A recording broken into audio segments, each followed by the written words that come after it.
ברוכות הבאות, ladies. ברוכות הנמצאות. Thank you so much for coming out on this Wednesday night, just a few weeks before the auspicious Chag of Pesach. I know it is not easy for some of you ladies to venture out, especially at night, especially after work, and you have so many things and responsibilities, things that you have to worry about, but here you are making sure that you get what I call spiritual nourishment that will lead you towards the Chag. I want to thank the ladies who are logging on and viewing, whether it's on ohalsara.com or Torah Anytime. We really appreciate their attendance also online, the fact that they're also devoted viewers. We want to thank you for all your generous contributions. They're always logging on and donating, and we appreciate everything that you do. Okay, like I said, I also want to dedicate this shiur Le'ilui Nishmat Moshe Yehuda ben Meir alav Shalom. He was a young father. I think he was 52 years old, that passed away just a few months ago. It was something sudden. A healthy man that all of a sudden one day woke up and had a heart attack, and that was that. So he left behind a beautiful wife and children. He should have an Ilui Neshama, and everything that we learn here should be in his zchut. And also to the woman whose organization we named after, Ohel Sarah, my grandmother, my dear grandmother Sarah, Bat Mimona Cohen. She should have an Ilui Neshama, and she should look down and see us all here just a few weeks before the Chag, and shep tremendous nachas, as we say. Refuah shlemat Eliezer ben Sarah, Miriam bat Rachel, Leilui nishmat Yaakov ben Yirmiyahu alav Shalom, Leilui nishmat Shaul ben Tzipora. Anyone else?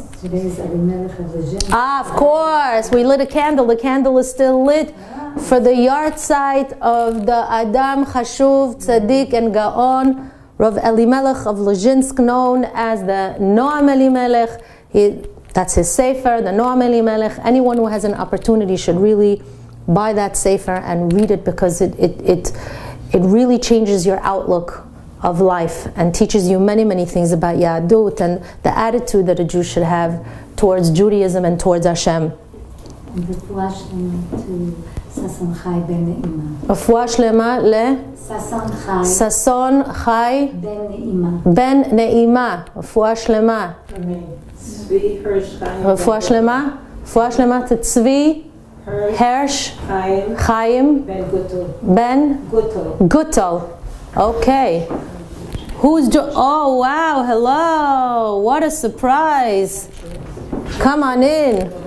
Okay, like we said, we are just a few weeks away from the holy night of Pesach, a night that is filled with segulot, berachot, and yeshuot, a night that reflects redemption, hope, and freedom from slavery. It's a night that teaches us about HaKadosh Baruch Hu's promises and the fulfillment of those promises. It's a night that can yield many blessings and personal salvation. Now, as the women physically prepare for this majestic night, it's also necessary to prepare ourselves spiritually and emotionally, because so much time is spent on the cleaning, the menu for the night of the Seder, that by the time the Seder comes along, the women go into the Chag, first of all, exhausted, and they don't have time to be spiritually prepared for it. And it's so important to prepare yourselves spiritually, because this Chag belongs to you. This Chag belongs to you. The Gemara of Sotah teaches us that bischut nashim tzadkaniot shehayu be'oto hador, in the merit of righteous women in that generation of Egypt, nig'alu Yisrael mimitzrayim, Am Yisrael was redeemed from Egypt. And I want to tell you what kind of powerful outlook the Jewish women of that generation had. Chachamim tell us that the power of the Jewish women, the power that they had, was that they didn't see the moment and only the moment that they were living in. They did not only consider and see today. The power of their emunah extended itself beyond the moment and into the future, into tomorrow. They foresaw the Geula because they looked beyond the moment, beyond today. Sometimes, ladies, in order to bring about the Yeshua, the salvation, you have to see beyond the present. And you have to kind of envision your destiny, your future. You have to go outside the encasement of bondage, and you have to see the panoramic view of a future freedom, of miracles and of blessings.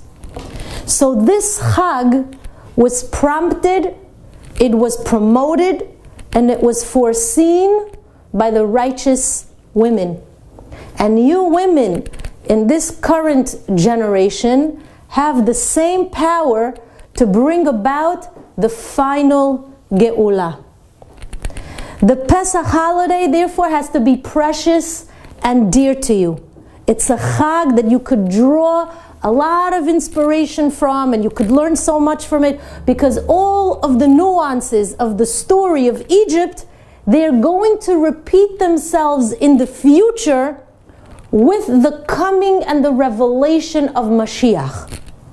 And we all want to know what's going to happen when Mashiach comes, right? Yes or no? Yes.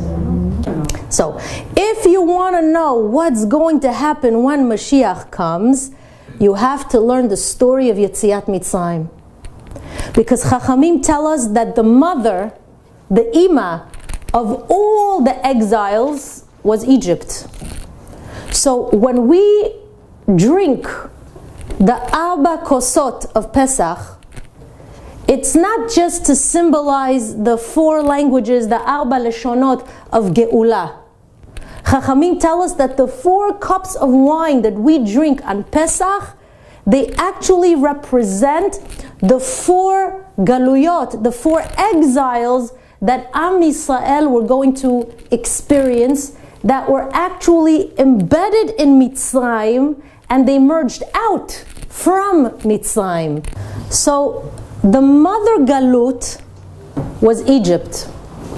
And from there, all the influences, the evil and tragedies of the future galuyot, they were affected and they were impacted from the first galut, which was in Egypt. So the Rabbanim tell us that we have a hint to that idea already from the first pasuk in Sefer Shemot. The pasuk says, Ve'elu Shemot Bnei Yisrael Habaim Mitzrayma. And these were the names of the children of Israel who came down to Egypt. Thank you. According to the Ari Kadosh, alav shalom, the word Haba'im is actually a hint. It's a remez to the 4 consecutive exiles. How do we see this? Chachamim tell us, because the Ari actually tells us that the word Ba'im stands for something. The Bet stands for Bavel. The Aleph stands for Edom. The Yud stands for Malchut Yavan. And the Mem stands for Madai, which is Paras and Madai of, we just celebrated Persia. It's the Persian Empire. So Haba'im Mitzrayma means that these 4 galuyot, they came from Ba'im, they came and they stemmed from Egypt, from Mitzrayma. So the root of these exiles, they began in Egypt. So the first galut and the last galut, which is Edom, they are very similar. The first Geula from Egypt and the final Geula from Malchut Edom, they're going to be the same. They are going to be the same. So if you want to know what's going to happen when Mashiach comes, learn the story of Yetziat Mitzrayim. You're going to know what's going to happen. So tonight we're going to learn about your greatness so that you enter the Chag with spiritual nourishment, provisions, and strength. And you should know that Sefer Shemot, which begins the story of the exile in Egypt, it's actually a tribute to, and it's saluting the women of Am Yisrael. Because in Sefer Shemot, the women are portrayed as the mothers and the leaders, the ones who forged a path of redemption and they changed the course of history. Whether it's the story of the midwives Yocheved and Miriam who kept the baby boys alive when Paro decreed that they be murdered. Whether it's Miriam who inspired her father Amram to remarry Yocheved, which then resulted in the birth of the Redeemer, Moshe Rabbeinu. Whether it is the story of the Kior, the copper basin in the Mishkan, whose parts were donated from the mirrors of these holy women.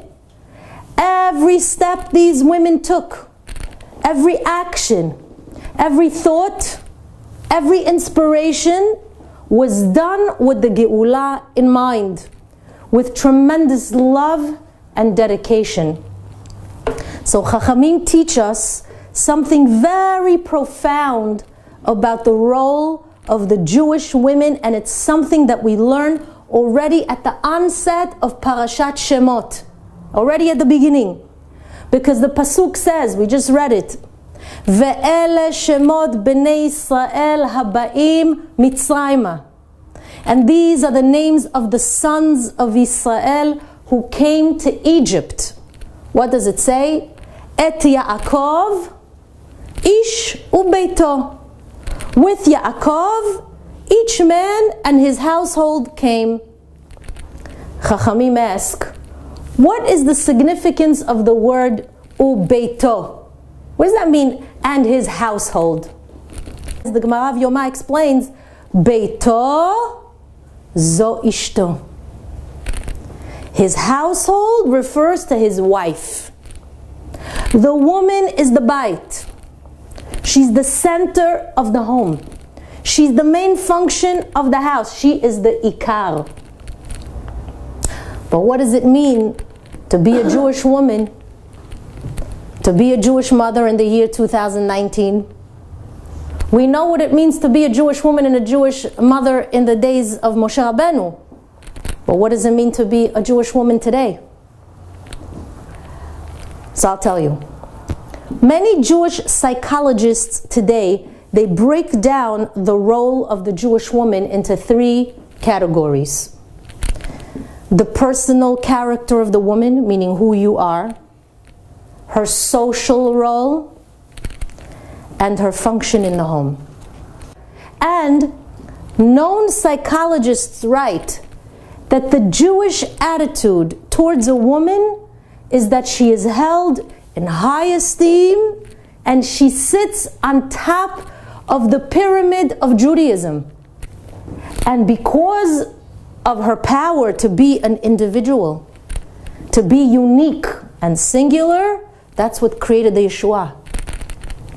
The Jewish woman's ability to swim against the stream of politics, against the general voice of the current population, against the social views and even government, is what made her stand out. That's what makes her great. I'll explain it to you.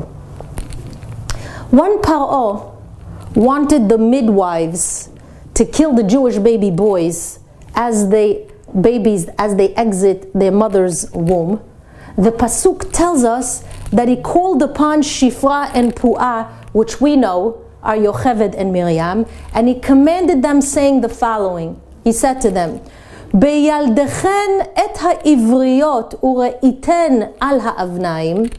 When you're going to deliver the Hebrew women and you see on the birthing canal, im benhu vehamiten oto. If it's a son, you should put him to death. Ve'im bathi v'chaya. But if it's a girl, if it's a daughter, she could live. And then the pasuk says, "Vatir'ena hameyaldot et ha'elokim." The midwives, they started to have pachad, fear, from who? From Hashem. And then it says, "Velo asu kasher diber elehen melech Mitzrayim." And they did not do as the king of Egypt has spoken to them. "Vatechayena et hayeladim." Rather, they enabled the boys to live. You know how much courage and faith you have to have in order to go against the decree of such a ruler? You know what it means to defy the command of Paro, who was the most powerful ruler at that time? How much hakarat hatov do you think the Jewish male population has to have to the women? How much? A lot. If it wasn't for the fact that Yocheved and Miriam had compassion and they feared the Elokim, Elokim, by the way, is Midat Hadin. They feared that Midah. There would be no Jewish boys around today. But what's inspiring in these words in the Chumash are the words Vatir'ena et ha'elokim. Yocheved and Miriam did what they did because they had Yirat Shamayim. They didn't care about Paro's command. Who's Paro Bechlal? Who could consider the words of such a vicious man? The only command, the only words, the only one that they put their trust in and they had fear from was the Ribono Shel Olam, and that is the greatest lesson that we could learn as women. Yocheved and Miriam were not afraid of Paro because they were afraid of Hashem first and foremost. So what does that teach you? It teaches you that when it comes to Torah values, to Hashem's laws, and to His truth, there's only one direction that you have to take. And that direction is Yirat Shamayim and Ahavat HaBoreh. That's all. Nothing else matters. So whether it's your neighbors, your family, or friends who are unfortunately influenced by the Gentile world and they want you to follow suit so that you could be part of the chevra, so that you could be part of the inner circle.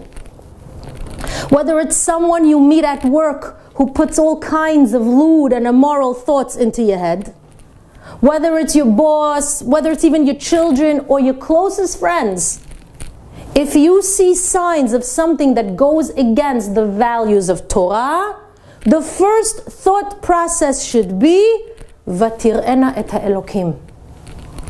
Your first instinct should be Yirat Shamayim. This is so important to remember because Yocheved and Miriam's display of defiance is a sign of strength and fortitude. The Yirat Shamayim and that strength that they had, it paved the way for the rest of the Am, for the rest of the nation. Because we have to remember that the situation in Egypt was quite depressing. The reality of slave labor and harsh decrees that actually mirror the final solution, that was looming over the heads of the Jewish people. And you should know that the Ben Ish Chai, alav shalom, writes that Paro was not an ordinary man. The Ben Ish Chai writes that Paro was actually the Gilgul of the Nachash HaKadmoni, the snake in Gan Eden. Could you imagine? He had this evil impulse which dated back to Gan Eden. So picture the scene now. You have to picture this. Moshe Rabbeinu, alav shalom, confronts Paro before the Makot begin. What does he do? He throws his Mateh Elokim, he throws his staff in front of Paro, and boom, presto, it turns into a snake. Oh, wait a minute here. Moshe Rabbeinu is making his first presentation before Paro, whose house he grew up in. He knows the staggering ability of the Khartoumim, the Egyptian sorcerers, the magicians. And this is the great sign that he approaches Paro with, a stick that turns into a snake. That's the big deal. It's a joke. Paro almost laughs him out of the palace. Why this sign? Why did the stick turn into the Nachash? Why a Nachash? What was the significance and what was it meant to teach Moshe Rabbeinu? So Rav Menachem Menashe, alav shalom, the author of the Sefer Ahavat Chaim, tells us a fascinating chidush which reinforces the words of the Ben Ish Chai. He says that Moshe Rabbeinu was actually a Gilgul of Adam Harishon. You hear this? He was a Gilgul of Adam Harishon. Sifrei Kabbalah teach us that the name Adam actually represents the three Gilgulim of Adam Harishon. Adam, the Aleph, stands for Adam himself. The Daled is David HaMelech, alav shalom. David HaMelech was a Gilgul of Adam Harishon. Oh, and by the way, going back to David, who was the Gilgul of Adam, what do we know about Adam and David? Adam contributed 70 years of his life to David so that David could have a chance to live on this earth. So that's a significant connection. And then the Mem stands for Moshe Rabbeinu. These are the three Gilgulim. That's Adam.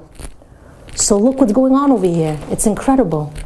We have Moshe Rabbeinu, the Gilgul of Adam Harishon, coming face to face with the Gilgul of the Nachash HaKadmoni. We are going back to Gan Eden. In the previous Gilgul, the Nachash was successful in creating the downfall of Adam.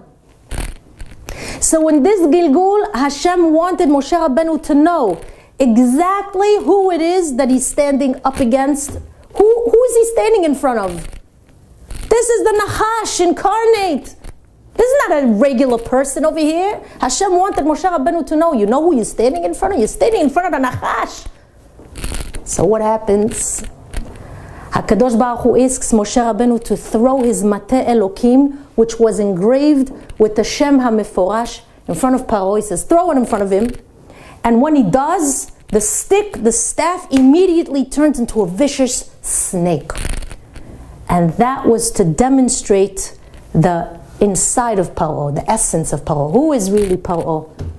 HaKadosh Baruch Hu wanted Moshe Rabbeinu to realize that history might repeat itself if he's not cautious enough.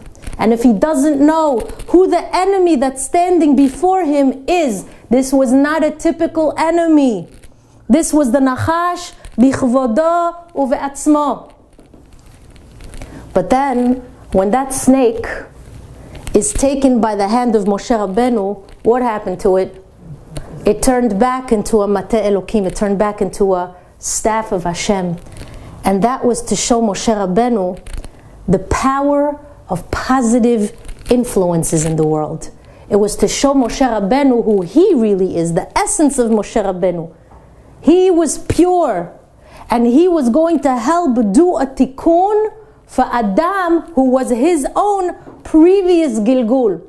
So whereas in the previous Gilgul, the Nachash helped to bring Tumah into the world, to bring darkness and calamity, the Nachash, in his deception, when he caused Adam to eat from the Etz Hadat, he created a situation where man was now imprisoned by his Yetzer.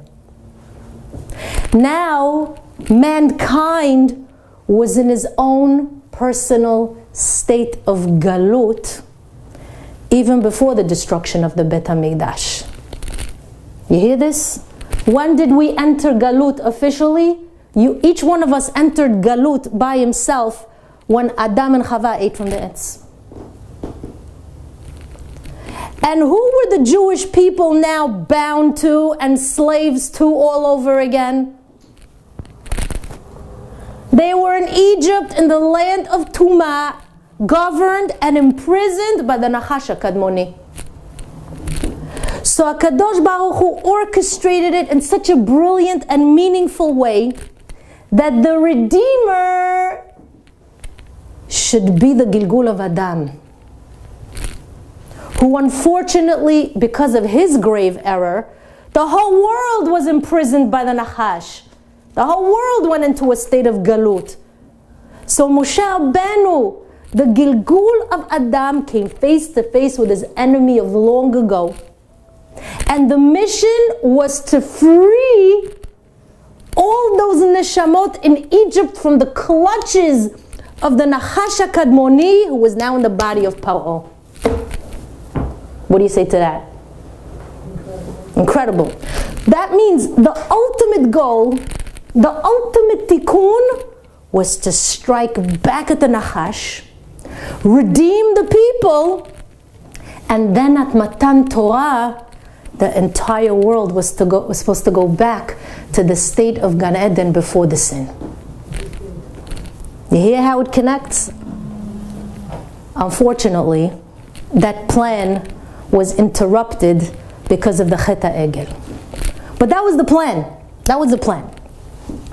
So I gave you all this information in order for you to understand who Paro really was and what Am Yisrael was up against when they were in Egypt. The Jewish people were reminded of exactly where they were every single day, because the Egyptians had snakes everywhere. The snake was the Rosh. It was the symbol of their oppression, and it was the symbol that Paro himself wore on his crown. Ever see those pictures of the pharaohs? What do they have on their crown? It's a snake. A Nachash, because they were the symbol. He was the symbol. He was the Gilgul. So how are the Jewish people going to get out of the Kur HaBarzel, out from the grasp and the control of this Nachash? This reality was dreadful and it was depressing. So in order to create a new reality, one of hope and redemption, a change in the mindset had to take place. A new reality has to reside in the heart and in the mind. And the reality is such that it has to be in your mind a reality of redemption and faith. And the faith is of a higher order, a higher command. It's not the command of Paro that paves the way for the salvation. It's the Yirat Shamayim in the one true Melech that begins the miracle of Yetziat Mitzrayim. And in every single one of these kinds of moments where you have Yeshua, in any one of these moments in history where we went from complete and utter doom to salvation, you will always find a woman in the center of it all. You'll always find a woman fighting for the Geulah, fighting for a future amid all the chaos, all the darkness and the tragedy. So these holy midwives, Yocheved and Miriam, instilled a new reality into the hearts of their fellow Jewish sisters.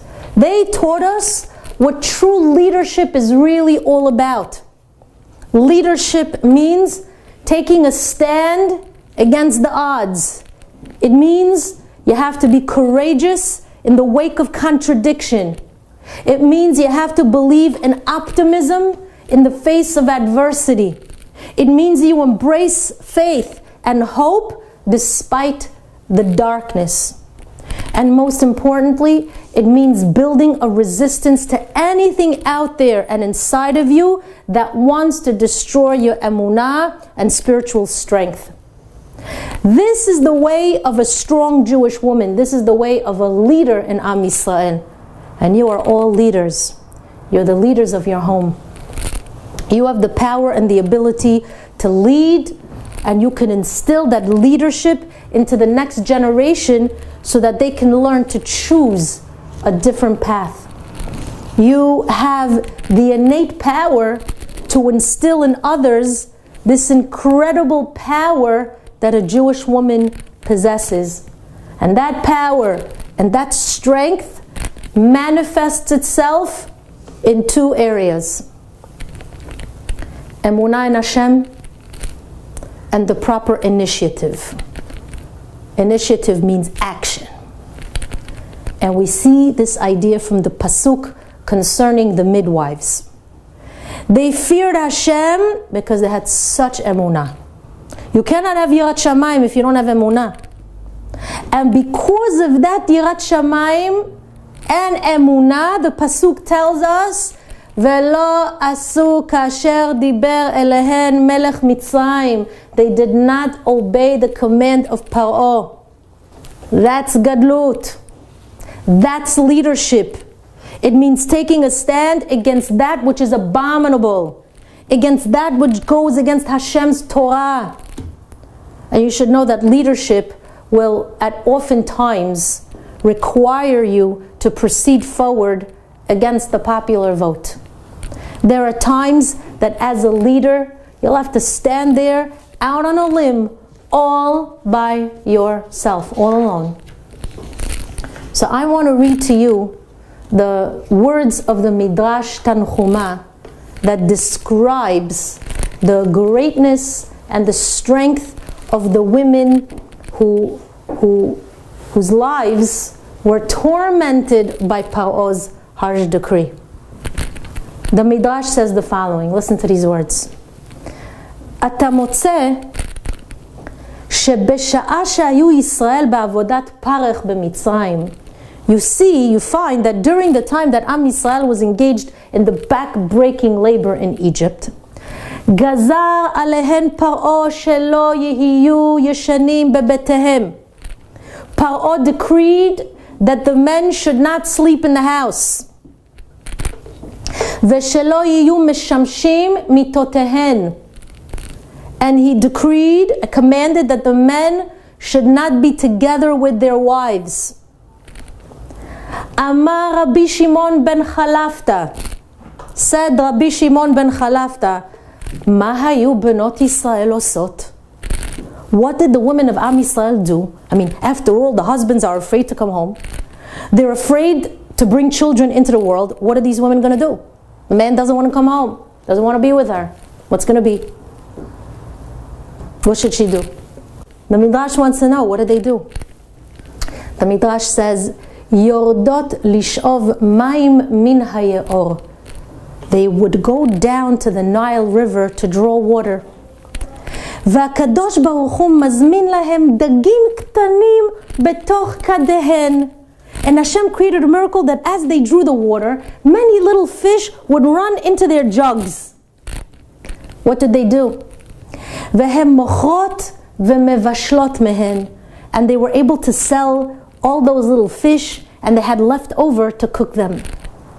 ולוקחות מהן יין והולכות לשדה.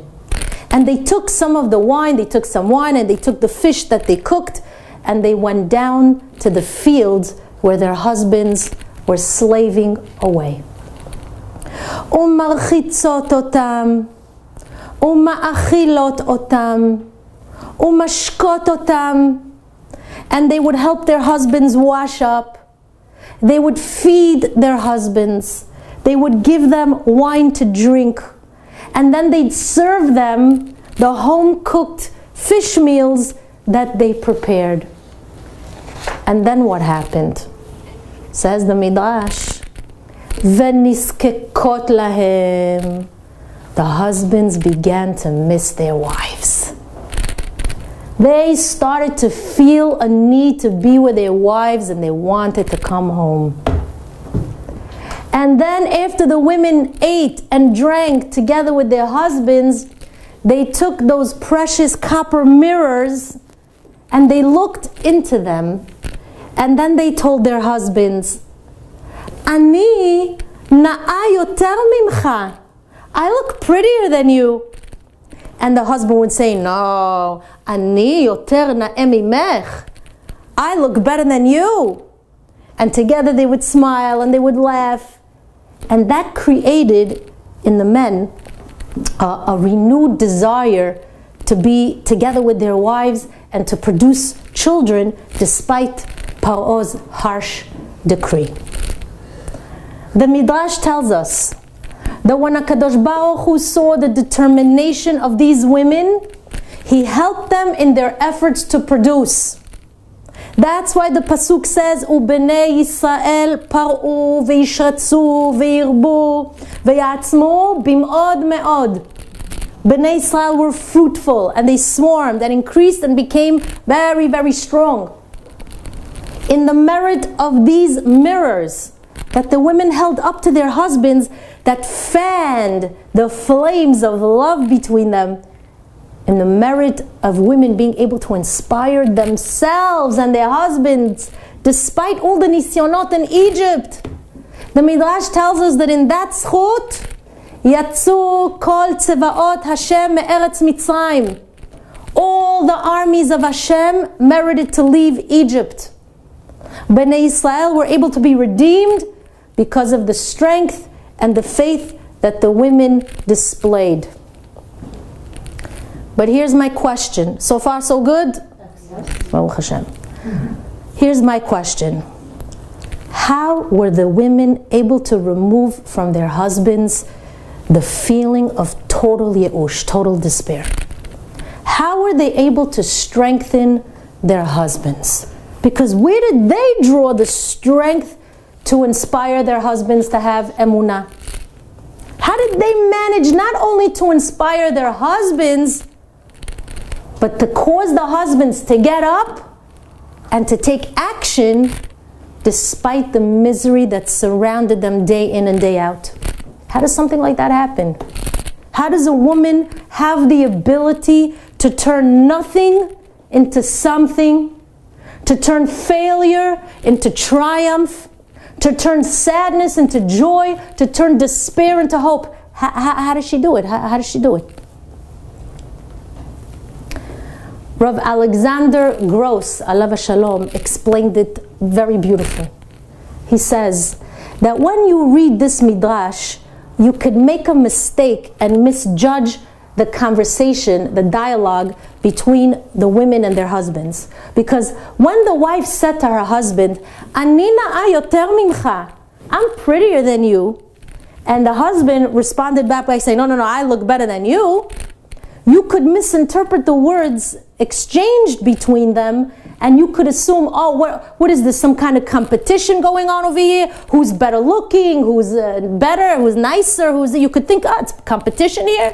Meaning, one could wonder what kind of inspiration it creates when a woman implies that she's prettier than her husband. And what kind of shlom bayit is this? What kind of love does this generate when the man says, oh no, I'm better than you. I'm better looking than you. Certainly a man should never tell a woman he's better looking than her. But Rav Gross says, when you read the dialogue between the woman and her husband, you have to put the comma in the right place. You have to separate the words the right way. And then when you put the comma in the right place, you read the words in the following way.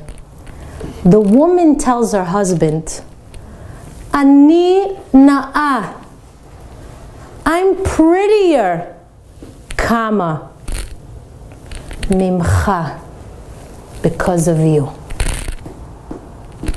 See this? In other words, my dear husband, you should know that I am pretty, and everything that I manage to attain in my life is mimcha. It's because of you. You helped make it happen.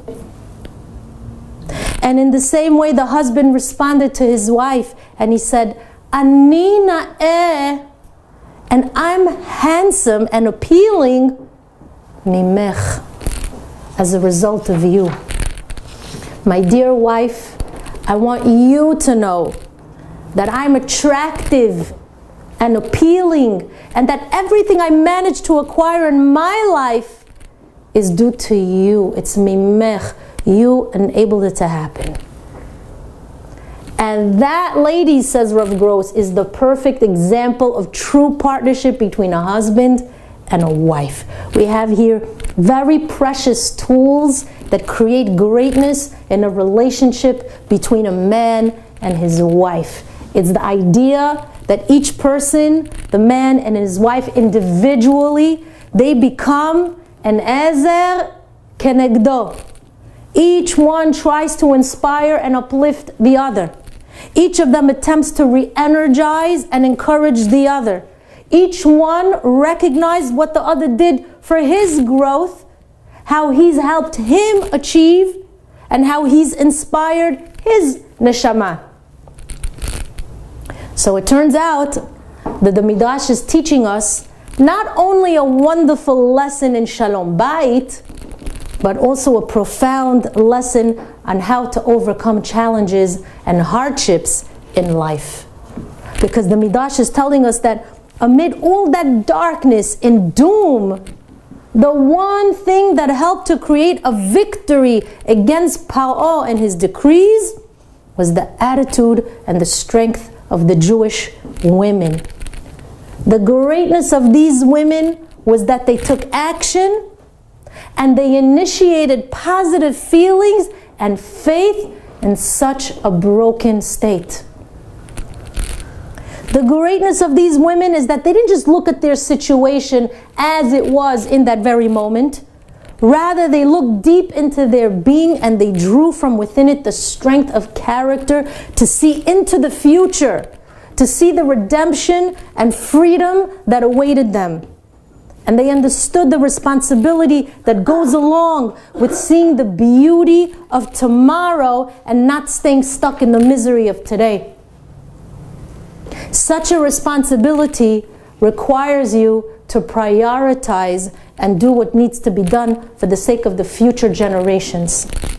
So these were the holy Jewish women in Egypt all those years ago.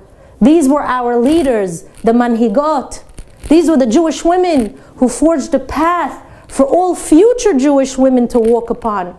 It's a path of faith and yirat shamayim. It's a path of hope and strength and achievement. These were the women who held the flag of redemption high while they were traveling through the Midbar.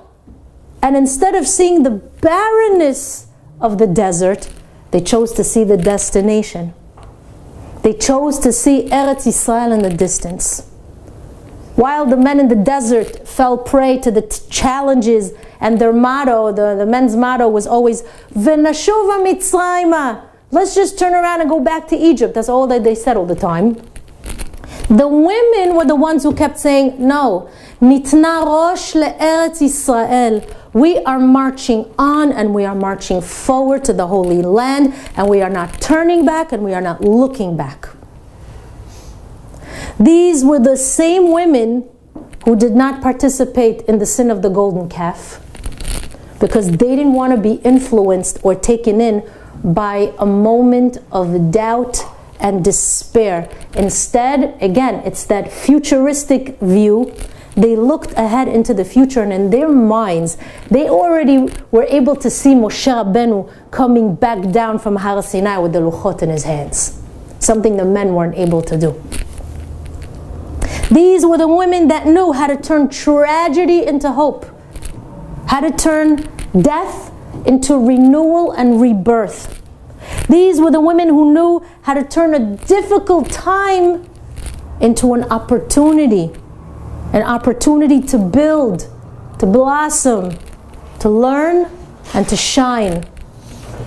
And for this reason, Shlomo HaMelech Alav Shalom wrote the famous poem embedded in Sifrei Mishle that he dedicates to the Jewish woman, the Eshet Chayil, the woman of valor. Everything we learned tonight about the Jewish woman in this shiur is summed up in Shlomo HaMelech's words. What does he say? It's the end of Eshet Chayil. He says, Isha, woman, do you know what your real strength is? You know what makes you a significant and important woman? You know what makes you stand out? Yirat Hashem. The woman of valor first and foremost has Yirat Shamayim. Vatirena et ha'elokim. The Eshet Chayil sees Hashem first and foremost in everything that she does and everything that she is. The Eshet Chayil, she's not just a woman of valor, she's a soldier. She's a chayelet. She's a survivor. She refuses to wave the white flag or to surrender.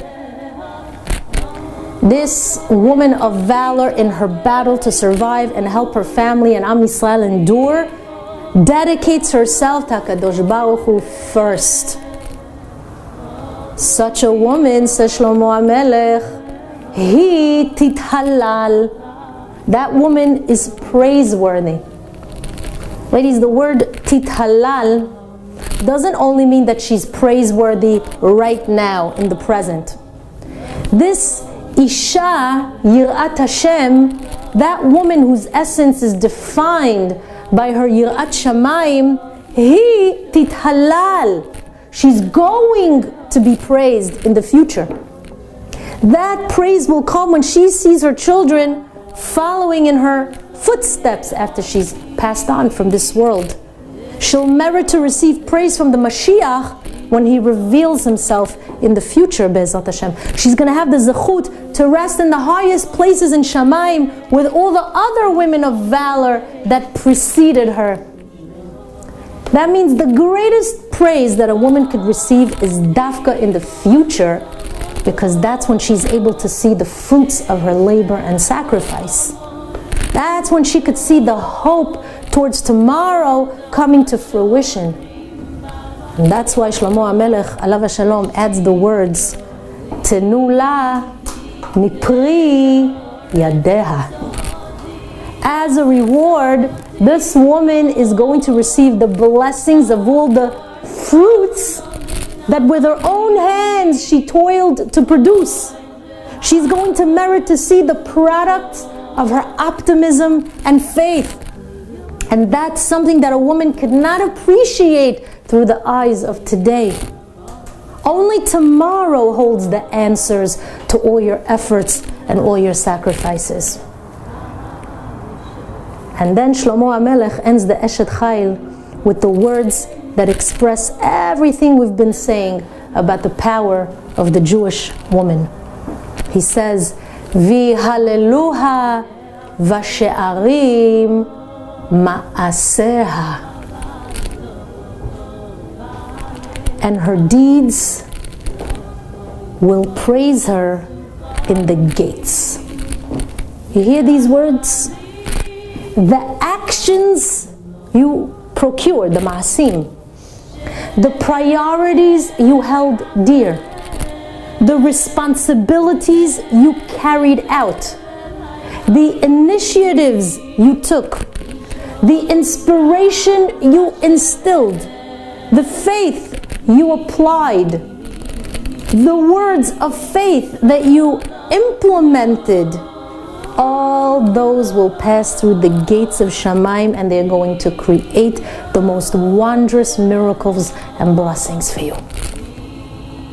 You hear this? I want to end with one thought.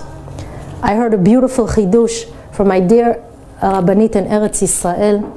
Kadosh Baruch Hu should keep her safe and healthy. I want to share with you something that she taught us recently that will strengthen what we've been saying until now. And this chidush is going to connect Chag Purim, which we just celebrated, with Chag Pesach, which we're about to commemorate. You know, one of the things that women are great at is being besimcha despite the challenges in their life. Women have this innate belief that light can shine from any darkness. that the sun always rises from the blackness of the night. Women have this tremendous emunah in Hashem. They believe that they're not the drivers. They are not the drivers.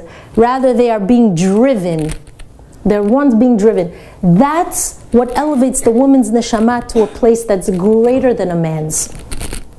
Now, ladies, I don't know if you ever noticed, but Megillat Esther was named after a woman. Did you ever wonder why it's called Megillat Esther and not Megillat Esther ve Mordechai? I mean, after all, both Esther and Mordechai helped facilitate the miracle of Purim.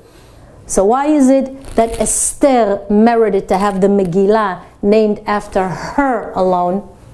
Why Megillat Esther? Chachamim tell us that Mordechai and Esther had conflicting opinions concerning the following scenario. What happened? When Mordechai heard that there's a gezerah and that all of Am Yisrael were scheduled to be exterminated in one day, what did he do? He put on sackcloth, he put ashes on his head, and he sat on the floor and he cried and he wept. When Esther HaMalka heard that Mordechai is sitting like this at the palace gates, what did she do? She sent him presentable clothing, nice clothing. Why did she send him clothing as soon as she heard this? Why didn't she first find out why it was that he's sitting there like a avelut, like a mourner, weeping away like Tisha B'Av? Why didn't she find out what's going on? Instead, she sends him, here, wear this clothing, wear this nice clothing. Chachamim tell us, ladies, this was the difference between Esther's leadership and Mordechai's leadership. That's the difference between how a man thinks and how a lady thinks. When Mordechai found out that there's a terrible death sentence against the Jewish people, and he knew we have to daven with all our hearts, he knew we have to cry and we have to sit on the floor ba'avelut, like mourners. It's true. But Chachamim say, ladies, there are times in life that when you have it very, very hard and you're going through difficult challenges, what happens to you? Without you even realizing, you put on this very depressing face, and it's obvious to everyone who looks at you that you're suffering. You might not be wearing sackcloth, you might not have ashes on your head, but your face displays it, and it paints a very dark and gloomy picture. So what did Mordechai do? He didn't just put on sackcloth and ashes on his head all by himself, for himself. He involved everybody. He wanted all the Jews to sit at the gates of Achashverosh's palace wearing sackcloth and ashes on their heads. But what does Esther do? She has a different approach. She sends Mordechai nice clothing because that was her way of telling him, Mordechai, you're a big tzaddik, true, you're such a tzaddik, but this is not the way.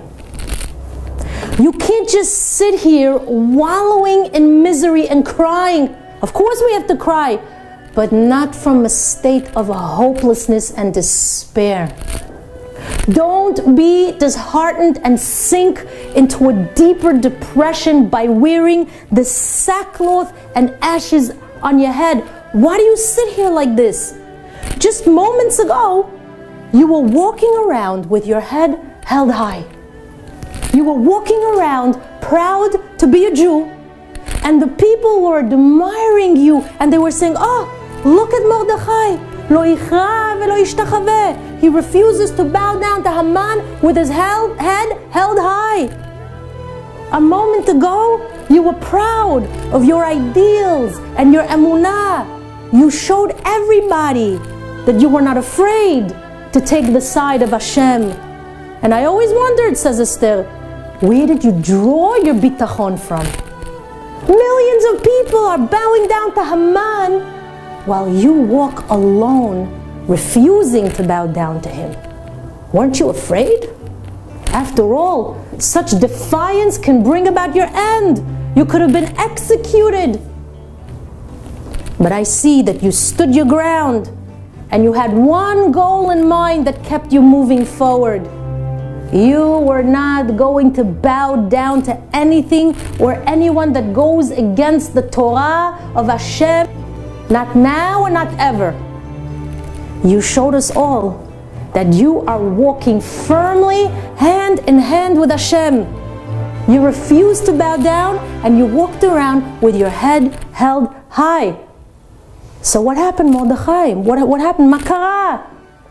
A minute ago, you were walking proudly with your head held high. You were proud to be a Jew. And now you're sitting on the floor with your head bent low and with a fallen face? Why do you sit here with sackcloth and ashes? B'sha'ar HaMelech. Get up, stand tall, and walk with greatness.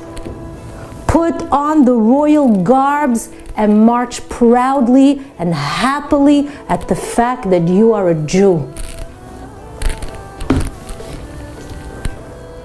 Yes. And then Mordechai sends a message back to Esther, asking her to enter the king's chamber in order to beg and plead on behalf of the Jewish people. And how does Esther approach Achashverosh? What kind of clothing does she adorn? If you think about it, Esther was walking towards the lion's den. Think about it. No one, not even the queen, entered the king's chambers without being invited, without being summoned. Such an act warranted immediate execution, off with your head. So if Esther was taking the risk of entering the king's chamber uninvited, and her sole purpose was to plead on behalf of Am Yisrael, if she's entering the lion's den, shouldn't she have gone to Achashverosh wearing sackcloth and ashes on her head? No? But what does Esther say? She say, Ka'asher avadeti, avadeti. If I perish, then I perish. I'm not considering Achashverosh right now or my status as the queen. I am walking with who? Hashem. With Hashem. I'm not walking down this path with sadness, but rather with joy in my heart that I am a Bat Melech, that I'm a Jewish woman. Ladies, I have a question for you. What person goes to his death besimcha? But Chachamim say that was the nahafachu. That was the nahafachu, ladies. Esther changed her attitude and disposition. Instead of walking down that corridor to Achashverosh with sadness and crying and despair, v'nafachu, v'nafachu. She walked with pride and with joy, and that's how she was able to draw down the Yeshua. It was through simcha. And that's what Esther was trying to explain to Mordechai. She said, listen, Mordechai. She didn't say listen, I'm saying listen. She probably spoke. She said, Mordechai, there is a greater level of emunah that a Jew could achieve. And if he could achieve it, he can bring the Yeshua to the world. What's the greater level of emunah? Be happy even when in times of despair. Turn to your lofty neshama and you have to acknowledge who you are. Because who you are is the daughter of the king. And if you believe that you walk hand in hand with your father, even if you're walking to your end, chaz v'shalom, you walk with simcha. That's why Chachamim ask us to be besimcha and Purim. So how do you get to the level of simcha that even if you're confronted with danger, gam ki elech begeit tzal mavet, even if you're in the world of this great hester panim, how could you still experience such immense joy? How do you achieve this level of simcha? Mordechai is sitting at the gates of the palace, and the entire nation is commanded to fast and to pray.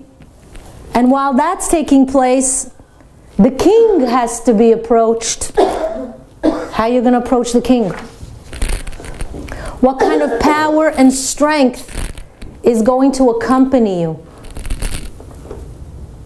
It's the power of En Od Milvado. Esther marched on not from a place of loneliness, not from a place of sackcloth and ashes, rather from the place of royalty. Vatilvash Esther Malchut. Esther nullified that part of herself that created fear in her. She didn't worry about anything because she believed that En Od Milvado.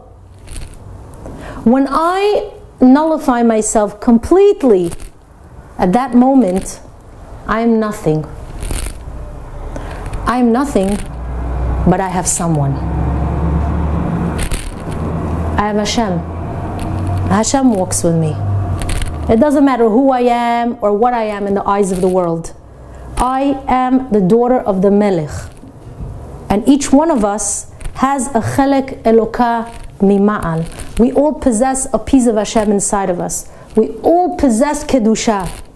And it's that chelek Elokah, it's that Kedusha that Esther chose to connect to. But what does Amalek do? Amalek tries to crush your emunah by making you feel small and insignificant. By making you feel that you deserve to sit there draped in sackcloth. You belong in the world of despair and loneliness. You're worth nothing. That's what Amalek wants you to feel and wants you to think. But Esther came along and taught us how to break through the clouds of Esther Panim. She taught us that serving Hashem besimcha, even in the most challenging of times, earns you the malchut and brings with it Yeshua. Esther taught us that our emunah can be strengthened through simcha. Not the other way around. It's not that emunah brings the simcha. It's first be besimcha and then it'll strengthen and fortify your emunah. And you should all feel such immense simcha that you were chosen by the King of Kings to be his daughters. You should feel tremendous pride that you were selected to be the Ribono Shel Olam's emissaries here on earth, to be the light in the dark, to be the hope for the future. You were chosen to be the fighters and the initiators of redemption. בזכות נשים צדקניות שהיו באותו הדור נגאלו ישראל ממצרים. In the merit of those righteous women in Egypt, in the merit of their assertiveness and strength, we were redeemed from Egypt. In the merit of Esther Malka and her approach, we merited to have the Yeshua in Shushan Habira. And if we follow in the footsteps of all these righteous women before us who paved the way for us, if we adapt their strength of character, their determination, their faith and initiative, we will, be'ezrat Hashem, continue to merit to have the ability to forge on with their legacy and bring the final Geula bekarov mamash. Amen ken, yehi ratzon.